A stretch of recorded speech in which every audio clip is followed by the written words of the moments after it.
بسم اللہ الرحمن الرحیم۔ اپنی زندگی کو ایک راز بنا لیں، دوسروں کے راز پر اس لیے پردہ ڈالیں کہ آپ کے رازوں پر، عیبوں پر اللہ تعالیٰ نے پردہ ڈالا ہوا ہے۔ ایک راز بن کے رہیں، اپنی کامیابی کو راز رکھیں، اپنی ناکامی کو راز رکھیں تاکہ آپ مزید کامیاب ہو سکیں۔ اچھا کھانا کھائیں، کسی کو نہ بتائیں۔ اچھی کتابیں پڑھیں، کسی کو نہ بتائیں۔ اچھے کام کریں سوائے اللہ کے، کسی کو نہ بتائیں۔ دوسروں کی مدد کریں، کسی کو نہ بتائیں۔ اگر آپ کو زندگی میں اچھا لائف پارٹنر مل گیا تو اللہ کا شکر ادا کریں، کسی کو نہ بتائیں۔ اگر آپ کے پاس اچھی گاڑی ہے تو اللہ کا شکر ادا کریں، کسی کو نہ دکھائیں۔ اگر آپ کے پاس اچھی صحت ہے تو اللہ کا شکر ادا کریں، کسی کو نہ بتائیں۔ یہ دنیا ایک راز ہے، آپ بھی راز بن جائیں۔ اس دنیا کے حسین مناظر انجوائے کریں، گھومنے کے لیے جائیں، کسی کو نہ دکھائیں۔ اپنی خوشی اور غمی کو اچھے طریقے سے ہینڈل کریں۔ خوشی میں اللہ تعالیٰ کا شکر ادا کریں لیکن واویلا نہ کریں۔ مشکل آ جائے تو اللہ تعالیٰ کا شکر ادا کریں، صبر کریں لیکن واویلا نہ کریں، کیونکہ خوشی اور غم دینے والا بھی اللہ ہے اور ہر طرح کی مشکلات سے بچانے والا بھی اللہ تعالیٰ ہے۔ دوسروں کی خوشی کو دیکھ کر کبھی غمگین نہ ہوں، کیونکہ آپ جو چاہتے ہیں وہ آپ کو تبھی ملے گا جب آپ وہ چیز دوسروں کے پاس دیکھ کر خوش ہوں گے، یعنی حسد کو اپنی زندگی سے نکال دیں۔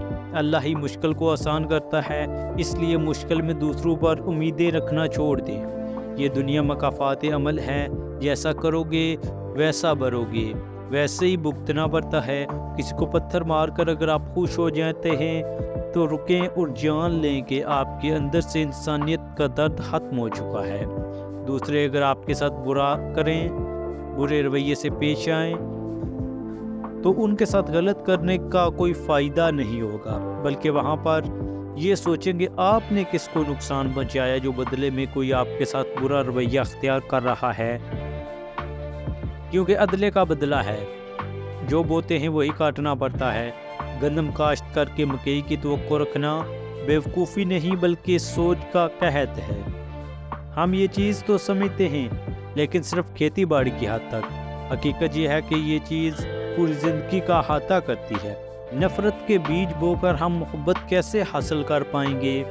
دوسروں کا برا سوچ کر ہمیں اچھائی کیسے ملے گی؟ دوسروں کے لیے مشکل پیدا کر کے ہمارے راستے کیسے آسان ہو جائیں گے؟ اللہ تعالیٰ انسان کی سوچ کو خوب جانتا ہے۔ یہ ساری چیزیں اللہ تعالیٰ کے کارخانہ قدرت کے خلاف جاتی ہیں۔ جب دینا اللہ تعالیٰ نے ہے تو دوسروں سے حسد و نفرت کیوں؟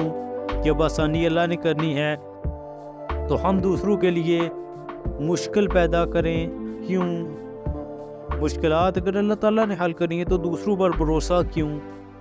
خوش رہیں، خوشیاں بانٹیں اور آپ کو اللہ تعالیٰ کی طرف سے زندگی کے ہر میدان میں کامیابی و کامرانی نصیب ہو۔